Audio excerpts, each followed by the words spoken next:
Em primeiro lugar, com uma modulação, felicitar esta tão honrosa mesa, na sua figura, na sua presença, Sr. Professor Dr. Martinho Vicente Rodrigues e da Excelentíssima Senhora Doutora Mónica Estrela. As minhas restantes palavras dirigem-se, obviamente, a uma tão digna, tão solene e comovente Assembleia aqui presente. Penso que este tema que aqui trago é um tema muito curioso, resultante de uma observação muito própria, semiológica, de uma das maiores obras que nós temos, que muitas vezes têm sido até desvirtuadas em relação com determinados comentários, que são os painéis de Nuno Gonçalves. Se me permitem, eu iria entrar com um preâmbulo, uma frase que é lapidar de Santo Ambrósio e que diz o seguinte, já ele fico focalizado neste aspecto, que o sábio, para falar, antes medita o que dizer, ou a quem dizer, e em que lugar e em tempo. Os painéis, obviamente, é conhecido de toda a maior parte das pessoas, tem a particularidade de ser uma obra que já iremos falar rapidamente sobre o assunto, de figurações muito fortes, muito rígidas, com uma perfeição anatómica excelente, primorosa para a altura em que se põe que foram pintados, que eu penso na cadeia dos 1471, mais coisa, menos coisa, em relação com a epopeia, portanto, da expansão antes do norte da África, em relação com o nosso rei, que já foi focalizado, que é uma figura de extrema importância e que muitas vezes tem merecido menos pesado, que foi o rei Afonso V. Em relação com os painéis de São Vicente, atribuídos a Nuno Gonçalves, há quem diga que não são de Nuno Gonçalves. Penso que é uma afronta não só científica, como também um bocadinho desfundamentada em relação com a sequência histórica e da pintura destes políticos.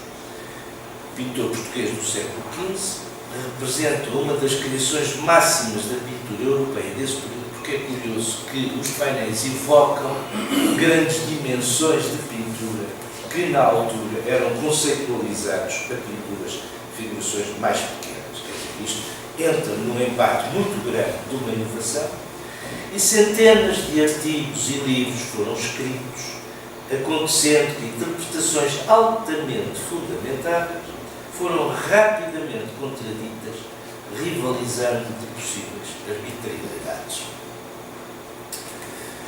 Leo van Puyvelt interpreta que, na sua forma peculiar, Nuno Gonçalves desejou glorificar a era prodigiosa das grandes descobertas e das conquistas.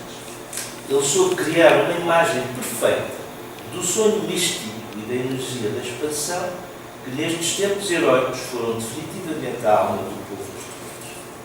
E assim os corpos sólidos estão tensos de voluntariedade, consoante a interpretação deste.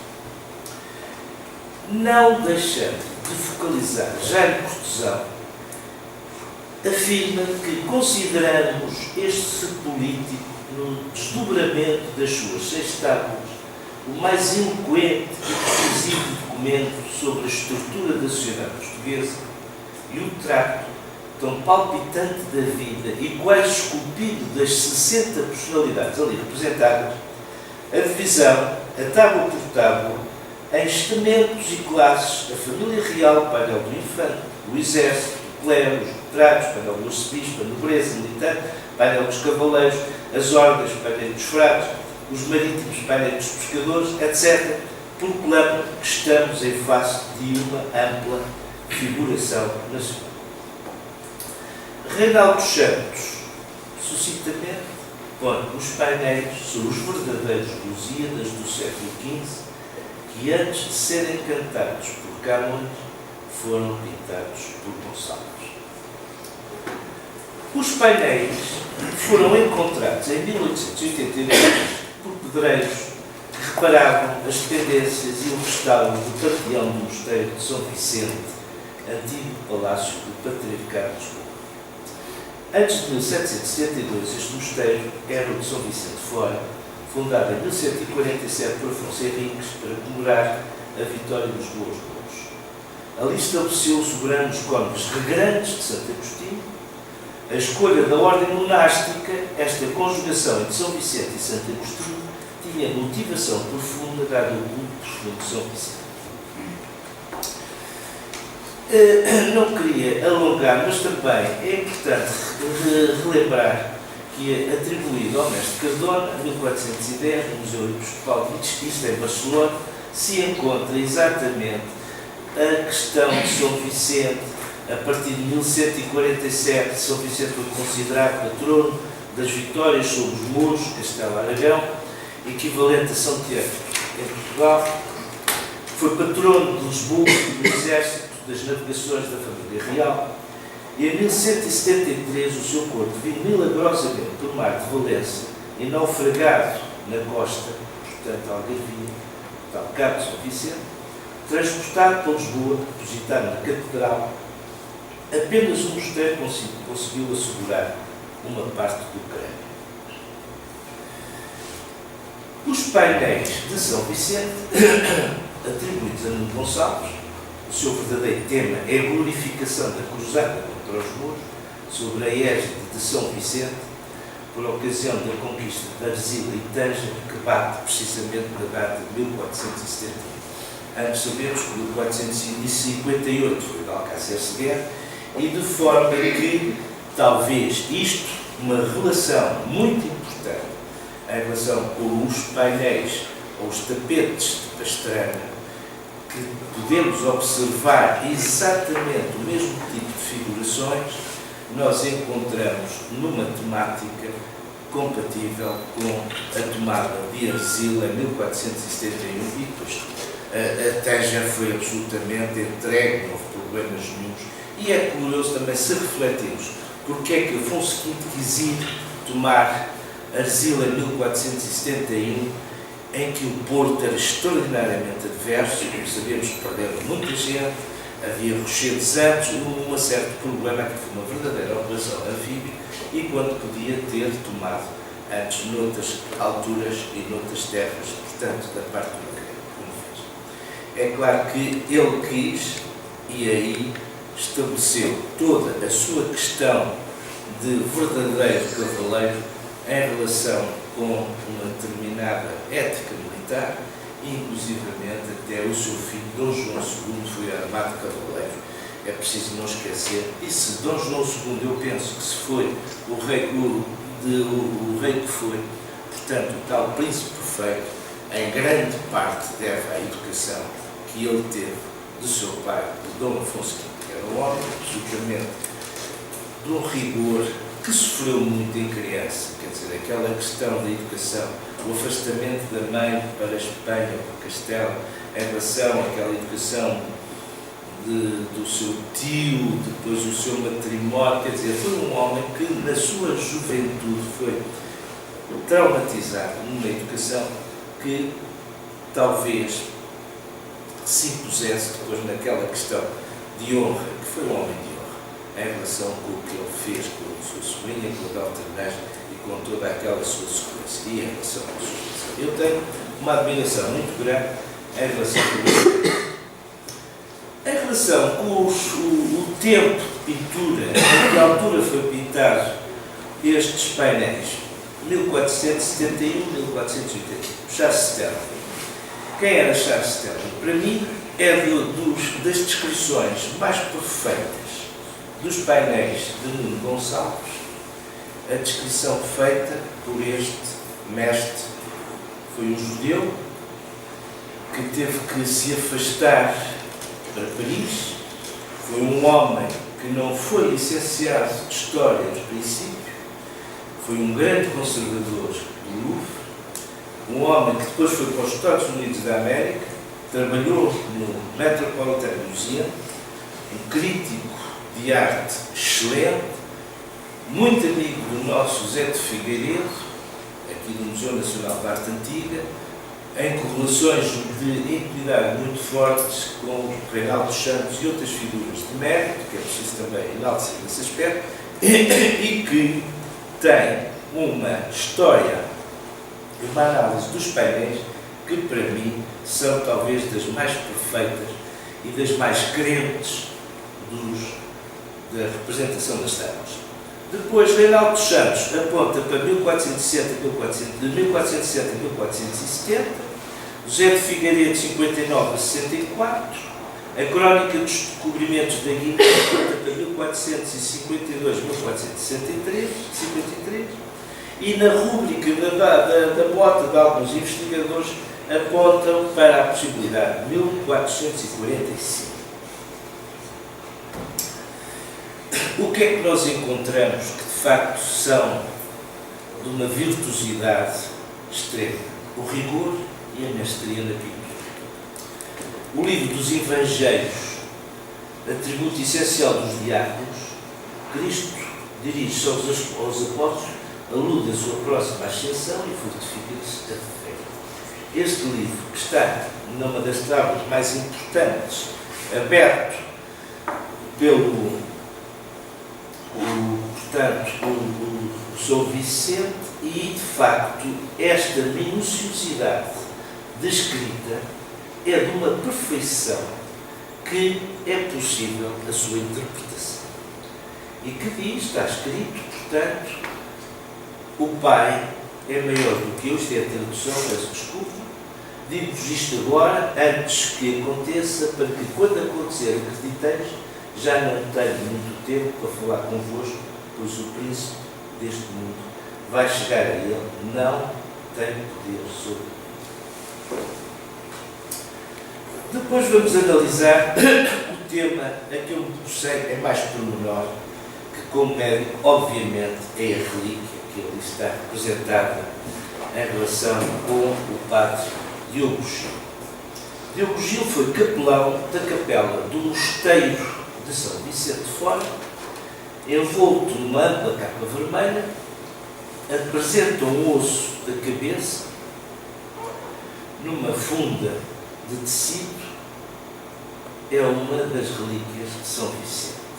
Há quem diga que as relíquias de São Vicente estavam depositadas em dois sistemas, ou dois conteúdos, em dois cofres, um deles que sofreu um incêndio, ossos queimados, borrados. Eu tentei aproximar-me do Leão da Sé, pedi-lhe autorização para me deixar observar as relíquias, mas foi um bocado. Nunca consegui ter a possibilidade de ver as relíquias, ou esses ossos, esses restos de ossos ao vivo.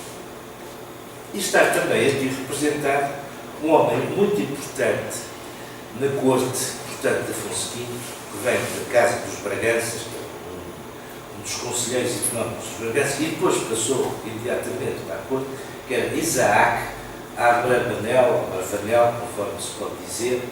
Foi um grande financeiro, um diplomata, conselheiro do rei Afonso V, conhecido comentador dos profetas, está com a tora na mão, aberta, participou como banqueiro no financiamento da campanha de Arcila, mais tarde, ao serviço de Fernando Aragão, foi chamado a organizar o financiamento da campanha de Granada, porque o Dom João II, como sabem, não simpatizava nada com o aspecto dos Braganças, de forma nenhuma, e ele sabia que, de facto, mais dia menos dia, era acabar, morria, e com certeza que a sorte foi fugir rapidamente da Espanha. Aí foi para Castelo, aí foi, pelos judeus católicos, foi enaltecido como um ministro das Finanças, isto em 1484 a 1422, e depois acabou por ser expulso de Espanha para Nápoles, vindo a morrer em Veneza, para Veneza, e vindo a morrer em Pádua em 1508. Ora, estas observações e estas fotografias são minhas, com autorização do Museu Nacional de Arte Antiga, com tenho que agradecer lá ao Presidente, ao Intel, o conservador da pintura do José Seabra de Carvalho, e de facto, quando comecei a observar este fragmento de osso, fiquei esclarecido, sem dúvidas nenhumas, que era um fragmento de um osso da calote craniana, da parte posterior, que se chama occipital. E mais ainda, está numa posição corretíssima, e está numa posição que os professores de anatomia, quando davam um fragmento, um osso a um aluno, a primeira questão que se punha era pôr o osso em posição anatómica. O que é a posição anatómica? É a posição que o esqueleto toma perante o observador, em posição de ortostática, de pé, membros superiores caídos ao longo do corpo, diretamente a observar, e toda a descrição anatómica de um osso em anatomia rigorosa tem que ser estabelecida segundo este princípio. Se verificarmos aqui, verificamos que este osso está em posição anatómica. Quer dizer, isto já representa, podia estar lateralizado, podia estar verticalizado, mas não, é um osso que está precisamente numa posição corretíssima. É claro que trata-se apenas de um fragmento, porque o osso occipital inteiro, portanto, que é o osso que faz parte da calote e da base do crânio mais posterior, tem duas porções. Uma porção que é, podemos chamar a concha, outra porção que é a parte basilar, e o buraco, que é o buraco occipital, ou foramen magnum, por onde passam as estruturas novas. E o que é que acontece? O que nós verificamos daqueles especímenes, já vou esclarecer, é um fragmento que se separou em virtude de uma mutilação. Quer dizer, há de facto um combate, há uma luta, ou há uma condenação, ou uma morte, e que há de facto traços de fratura que são importantes. Este é uma iconografia de um livro francês. Nos anos 40 até os anos 60, a influência da escola francesa em relação com a anatomia era muito forçada, muito forte, nomeadamente a escola de Paris e a escola de Lyon, e aos grandes tratados, nomeadamente o Textu da Target, o Textu Jacob, todos eles, portanto, de Lyon. A escola inglesa não teve, nessa altura, determinada força, como aqui em Portugal e na Espanha, como tinha a escola francesa. Isto é, de facto, também uma representação da parte nomenclatura, portanto, inglesa. Se você pudesse baixar a luz, talvez fosse um bocadinho mais perceptível. Em relação com o corte, se nós vamos analisar o corte, aqui podemos chamar, muitas vezes faz-se confusão entre a caveira e o crânio ósseo. O crânio ósseo, a cabeça óssea, é tudo, engloba o maxilar inferior. Muitas vezes, quando nós usamos uma caveira com tudo, a caveira é uma parte, portanto, do crânio em que a parte do maxilar inferior se desprendeu.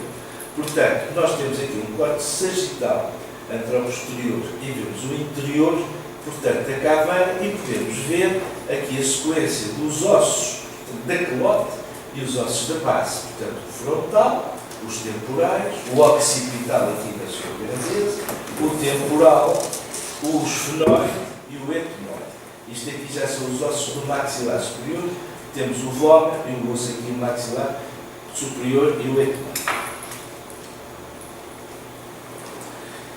Na base do crânio vamos encontrar também uma configuração muito curiosa, em que temos aqui o occipital, temos aqui os temporais, temos aqui o esfenoide, novamente à frente o frontal, com as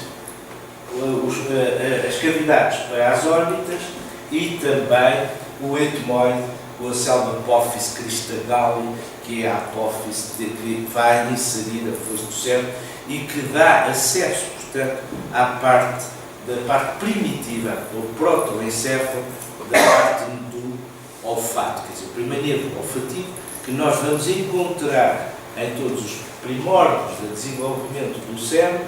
Depois é que aparece a parte nobre, que é a parte posterior, a parte encefálica. O que é que nós podemos concluir? Concluir que este fragmento trata-se apenas desta porção que aqui representa. Isto é uma representação, eu não sei se me estou a roubar, uma representação do próprio osso occipital, que está vista pela sua face endocriniana, e aqui em esquerda, o que eu ponho aqui em azul é o que aqui está. Agora, se nós começarmos a focalizar com atenção, vamos ver que o pintor tinha a noção concreta da anatomia osteológica do crânio, porque ele representa, como já iremos falar, os detalhes anatómicos com uma preciosidade extraordinária. Isto é cabeça óssea, conforme vos disse, portanto, a tal caveira, o termo não é correto, caveira não é o termo anatómico, com o mandibular, ou maxilar inferior, com aqui a articulação. Esta articulação é uma preciosidade que passa ao lado das pessoas, a temporomaxilar. Esta articulação é uma bicondilo-meniscartrose conjugada, porque dá a possibilidade não só da elevação, mas da lateralização. E esta lateralização que é possível da ruminação deve-se a um côndilo, que é o côndilo do temporal. As pessoas não conhecem. E porquê? Porque no intervalo há um menisco que serve de correção articular, portanto, desta articulação. Isto do corpo humano, de facto, é uma preciosidade que as pessoas muitas vezes nem pensam. É da maior correção que o Criador fez no extremo desta evolução do hominídeo. Aqui é para tentar representar em 3 posições o fragmento que está no painel do Gonçalves. É claro, vemos aqui a azul, exatamente representado no corte anterior que tem cor, aquele fragmento que está ali exposto. Vindo pela parte posterior, temos exatamente aqui a mesma representação. Isto é o que nós podemos fazer em computador, que é espantoso. Quer dizer, podemos avançar tecnologicamente em contraste de face. E se entrarmos em ampliações e em detalhes, podemos chegar a novas conclusões. É claro que eu, começando a pensar neste tema, cheguei a uma conclusão muito interessante, que não está descrito. Na Idade Média, nas lutas diretas, de corpo a corpo, ou nas grandes violências de morte, se morria pelo lado esquerdo. O lado esquerdo é o lado da agressão. Eu já vou depois tentar complementar esta ideia. Isto surgiu exatamente porquê? Porque nesta relíquia há, de facto, o maior traço de fratura que se apresenta na calote, na parte esquerda do crânio. Aqui temos novamente o que vos disse anterior, aqui está a representação novamente do detalhe da relíquia, aqui novamente outro aspecto em que é possível ver aqui em cima, e a questão não é muito nítida, mas dá para perceber. E vamos agora, num detalhe mais avançado, ver o que é que a pintura, quem pintou isto sabia o que estava a fazer. E o que é impressionante é que a anatomia rigorosa medieval, ou tardo-medieval ou renascentista, começa a aparecer em que altura? 1542, 43. O Vesalos, o Céu Bolo, o Modelo Vesalos, publica o seu primeiro livro com um rigor extraordinário em Bruxelas, em 1542. Antes disto, 100 anos, já o nosso pintor tinha aqui, isto é o sulco, portanto, mediano. Temos aqui a apófise, portanto, a eminência occipital interna. Temos aqui o sulco da veia jugular. Temos aqui os traços fraturados. Temos aqui as suturas que dá para os ossos superiores, que são aqui para os parietais. Temos aqui um fragmento que dá para o temporal. E toda esta anatomia aqui se encontra representada, que é de facto extraordinário. O que eu procuro, portanto, repetir aqui é enaltecer o rigor dado aos bordos do mesmo, com a configuração de ciliar correspondentes à esquerda, parte da sutura occipital temporal direita, com a protuberância occipital interna, igualmente representada a parte da goteira do sulco longitudinal superior, o sulco lateral direito e as fósseis do próprio cérebro e do cérebro. Quando começamos a pensar e a ver que a calote craniana tem um dote extraordinário da proteção da caixa nobre, do que é mais nobre que é o encéfalo, e toda a estrutura que se pode dizer com maior proteção se encontra no andar médio e no andar posterior, justamente correspondente às fossas cerebulosas e cerebrais inferiores e juntamente ao pedúnculo cerebral. Aqui é nitidamente um aspecto também muito curioso, podemos ver, cá estamos exatamente com o mesmo osso que continua, temos aqui a parte do núcleo cerebral, aqui o cérebro, que é de uma riqueza e de uma importância extraordinária, com uma vascularização muito especial. As pessoas podiam dizer, o cérebro tem um sistema de uma circulação bilateral de duas artérias, o ramo da carótida interna e o ramo da artéria vertebral, quer dizer, que formam na base um polígono interarterial, que é o polígono índio, que dá para vascularizar com todo o pormenor uma estrutura de uma nobreza extraordinária.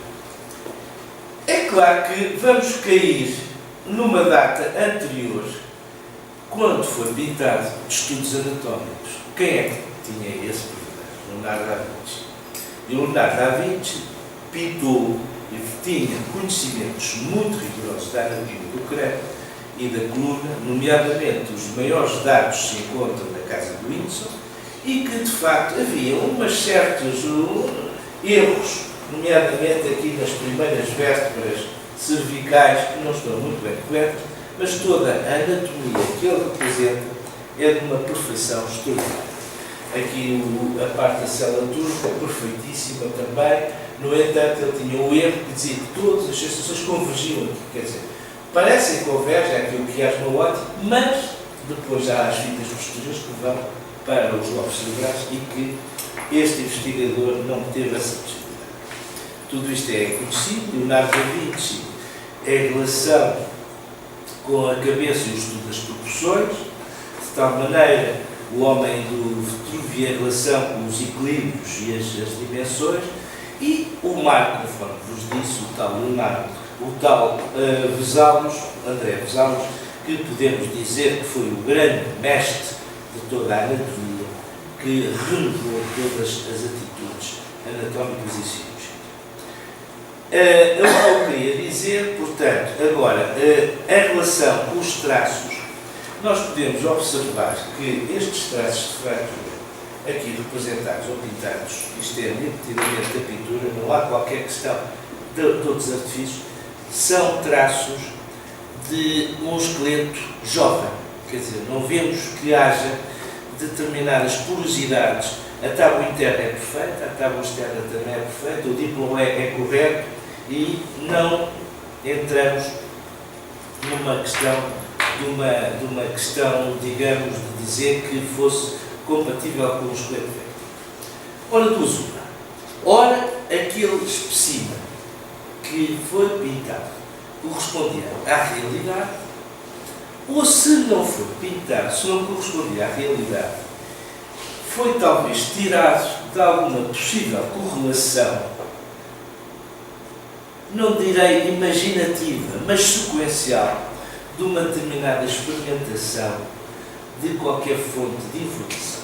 E então vamos encontrar um caso muito curioso, que é em 1400 há uns escritos que é o Martirológico do Usuário, que são das oficinas do Imperador Venceslau IV da Boémia, e que nós vamos encontrar o quê? Santiago Apóstolo, Santiago Maior. Quem era Santiago Maior? Era irmão de João das Vistas. Quem é que está representado na tábua do livro? João das Vistas, em relação com o tal escrito.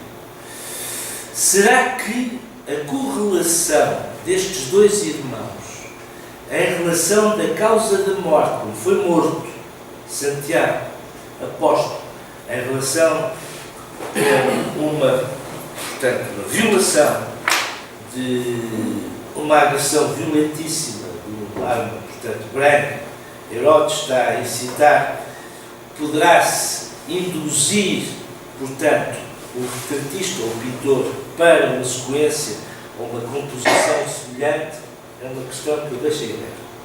Depois tem aqui outras considerações aos livros de horas, que os livros de horas bem analisados podemos aprender muito, em relação também com a arqueologia, em relação com a história antiga, também são os verdadeiros olhos para determinadas questões. E quando eu disse que a morte se podia configurar mais do lado esquerdo do que do lado direito, eu fui encontrar provas em relação com determinadas investigações que são feitas. Se nós formos analisar esta batalha de Azincourt de Chartres, caso 7, 1440-1508, verificamos que muitos dos atos de violência, nestes fragmentos de minuras e destas gravuras, incidem muitas vezes do lado esquerdo. Se nós vamos para a nossa batalha de Aljubarrota, 14 de agosto de 1385, tem lá o campo de São Jorge, neste momento um campo de investigação excelente. O que é que nós encontramos? Encontramos exatamente o que acabei de dizer. Encontramos que estão várias calotes cranianas em exposição e que, de facto, que os laços de fratura se apresentam do lado esquerdo. Isto é extraordinariamente curioso. Não tenho qualquer indicação disto, aspas, há aquelas covas dos lobos, e comecei a ver que está, de facto, uma correlação, não está descrito. Apresento aqui com todo o meu rigor e que, de facto, e é simples de ver, o combate corpo a corpo, direto, do lado esquerdo é o lado defensivo, tem geralmente o escudo, o agressor do lado direito investe pela frente, pelo lado de trás é cobardia, ninguém ataca por trás, a parte são os seteiros, e todos estes combates de luta corpo a corpo se encontram por isto. Mais ainda, temos uma célebre batalha, que foi aquela Batalha das Rosas, em Inglaterra, uma coisa cruentíssima, em que morreram, e há este homem, que é o soldado, é o Taunton 25, em que ele morreu de várias agressões, e isto diz tudo, quer dizer, um crânio mutilado desta forma, em que há uma violência que incide desta forma, isto é de uma brutalidade e de uma agressividade que vem, novamente, com dizer o que acabei de referir.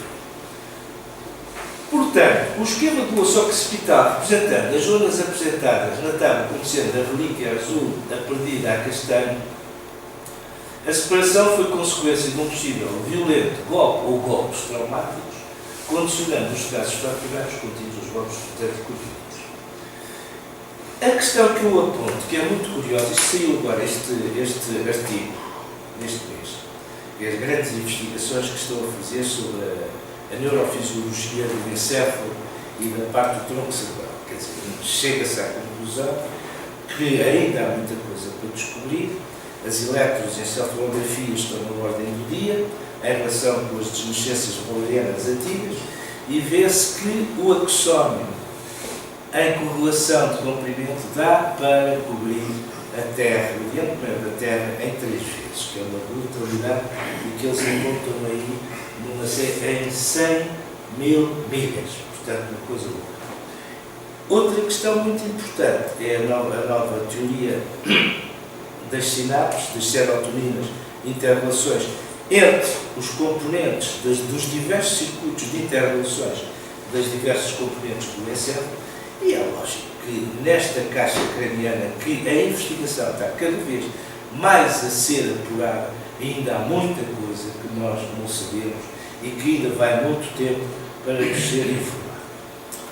Outra coisa curiosa que eu queria aqui trazer, a simplicidade, a morte do lado esquerdo, se havia alguma compatibilidade em relação com as armaduras de guerra.